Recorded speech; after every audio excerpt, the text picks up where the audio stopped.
நீங்க சட்டப்பேரவையில பேசுனது ஒரு முக்கியமான விஷயம். அதுதான் ஒரு சிக்னல் மாதிரியே இருந்தது. திமுகவுல சேர போகிறார்கள் ஐயப்பன் எம்எல்ஏ அவர்களும் ஓபிஎஸ் அவர்களும் அப்படின்னு. அதுல ஒரு வார்த்தை சொன்னீங்கல்ல, எம்ஜிஆர் ஜெயலலிதா ஆசையுடன் சட்டமன்ற தேர்தலில் வெற்றி பெற்று மீண்டும் மு.க. ஸ்டாலின் அவர்கள் முதலமைச்சர் ஆவார் அப்படின்னீங்க. தலைவர் மு.க. ஸ்டாலின் அவர்கள் முதல்வர் ஆவார். உண்மையா சேர்ந்ததுக்கு சரியான தொண்டன் சார் நீங்க. ஒரு வார்த்தை மாறல.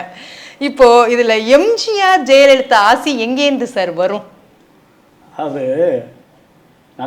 நல்லவர்களுக்கு நல்லவருடைய ஆசி எல்லாருக்கும் கிடைக்கும்.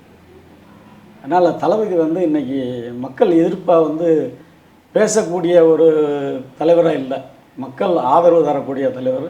அவர் செய்கின்ற அந்த திட்டங்கள் அத்தனையும், மகளிர் பஸ் பயணம் ஆகட்டும், மகளிர் உரிமை தொகை ஆகட்டும், அன்புக்கரங்கள் திட்டம், இன்னும் மாணவ மாணவிகளுக்கு உண்டான திட்டம், இந்த சைக்கிள் பயணம், லேப்டாப்பு எல்லாமே நேரடியாக மக்களுக்கு போய் சேரக்கூடிய அந்த திட்டங்கள்.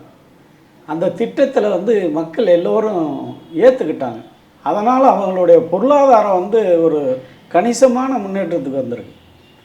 அப்படி இருக்கும்போது அவங்க எதிர்ப்பை தெரிவிக்க ஒரு 5 ஆண்டு ஆட்சி முடிய போகுதுன்னா, அந்த 5 ஆண்டு கால ஆட்சியில் பொதுமக்களுடைய எதிர்ப்பு நிறைய பேசிடுவாங்க.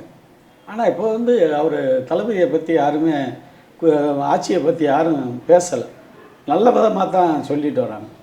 அதனால் அவருடைய சாதனைகள் இதெல்லாம் சொல்லியே மக்கள்கிட்ட போனோம்னா நம்ம ஈஸியாக வெற்றி வர்றதுக்கு ரொம்ப சுலபம். அவருடைய சாதனைகள் நாம் பேசிக்கிட்டே போனோம்னா மக்கள் நம்மளை அப்சர்வ் பண்ணி கண்டிப்பாக வெற்றி வாய்ப்பை தேடி தருவாங்க.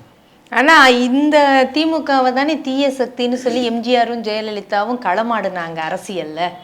அப்படி இருக்கும்போது அவங்கள நீங்கள் முன்னிறுத்தி இவருக்கு எப்படி நீங்கள் பேச முடியும்?